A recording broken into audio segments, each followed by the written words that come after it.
ជ្រួលតាមគេថាដល់រឿងមកផាបានឃើញផ្ទាល់ភ្នែកចាជម្រាបសួរបងប្អូនតើគ្នាបាទពីអាទិត្យនេះមានតាណាទេគឺខ្ញុំបានផុសទេប្រឡាយទៅដើរលេងនៅខាងសាន់ហូសេចំនួនមួយអាទិត្យព្រោះអីកូនសាំមើលព្រែកត្រូវនាំកូនទៅដើរលេងហើយណាមួយបងប្រុសគេនឹងទៅមានកូនកើតបានកូនស្រីចឹងហើយគេចង់ទៅលេងបងប្រុសគេនៅខាងហ្នឹងក៏នាំទៅលេងទៅចំនួនមួយអាទិត្យដែរខ្ញុំទៅលេងនៅខាងសាន់ហូសេហ្នឹងហើយតំបន់គេហ្នឹងគួរឲ្យផ្លែកភ្នែកបងប្អូនមើលក្នុងរូបហ្នឹងហើយមាននិយាយរួមមានភ្នំជិះកាត់ភ្នំកាត់អីផ្លែកភ្នែកហើយអាកាសធាតុគេប្រហែលជា60ដឺក្រេ65អីហ្នឹងអត់មានដូចខាងខ្ញុំនៅខាងតិចសា90 96 97អីហើយចឹងហើយក៏នាំកូនទៅលេងហ្នឹងទៅហើយទៅលេងចៅទំកើតបាន2ខែជាងផងហើយក៏មកហួសទៅលេងនៅ Golden Bridge ខាង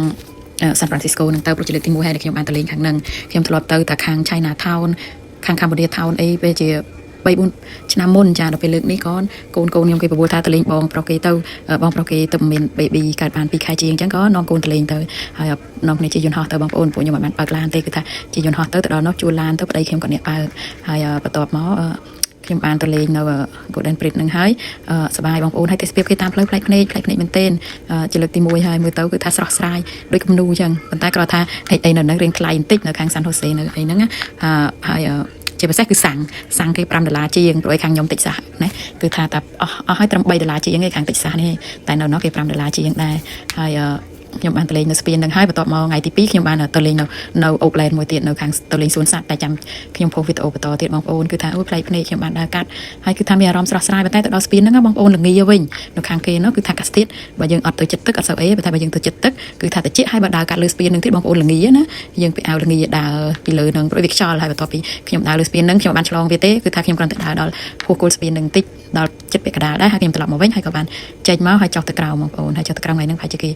ធ្វើអីតអីទេមានឡានគាត់កំពុងតែធ្វើការងារគាត់អញ្ចឹងទៅយើងប្រហោះទៅមុខបន្តិចទៅគឺថាមានកន្លែងចតអញ្ចឹងទៅយើងបានទៅចិត្តស្ពានហើយបានមើលទឹកអាឡូកហើយហ្នឹងគឺថាទឹកអាឡូកគឺថាខ្លាំងមែនទែនប៉ុន្តែមានអារម្មណ៍ថាយើងផ្លែកភ្នែកស្រស់ស្រាយហើយពេលសម្លឹងទៅគឺថាដូចរូបគំនូអញ្ចឹងបងប្អូនខ្ញុំថតរូបដែរហើយប៉ុន្តែខ្ញុំបានថតរូបកូនរូបប្តីខ្ញុំដាក់នៅក្នុងវីដេអូហ្នឹងទេព្រោះអីពួកគាត់អត់ចង់ចូលកាមេរ៉ាកូនខ្ញុំទាំងពីរហ្នឹងគេចង់ចូលកាមេរ៉ាទេបងប្អូនអញ្ចឹងហើយខ្ញុំថតតាស្ពានហើយនឹងទេសភាពឲ្យមើលអញ្ចឹងណាបងប្អូនព្រោះថាកូនក្មេងនៅស្រុកនេះគឺថាតែគេអត់ចង់ចូលទេយើងមិនបង្ខំគេបានទេបងប្អូនព្រោះអីតើតែគេព្រមថាគេចង់ចូលដល់នឹងបានយើងថតមុខថតអីគេទៅហើយផុសចាយើងប្រាប់គេថាមកយើងទៅផុសក្នុង YouTube យកអីចឹងគេថាអូខេអត់អីទេបើគេថា no យើងកាត់ថតប៉ះគេយើងកាត់រូបគេចោលបងប្អូនណាព្រោះយើងនៅស្រុកនេះទុកបីជាកូនយើងក៏ដោយក៏យើងត្រូវគោរពសិទ្ធិគេដែរទាំងអ្នកដទៃក៏ដោយយើងមិនអាចថតទៅចំមុខគេចំអីចឹងបើថារៀងព្រើរៀងអីគឺថាអីអ្នកខ្លះគេក៏ប្រកាន់ដែរចា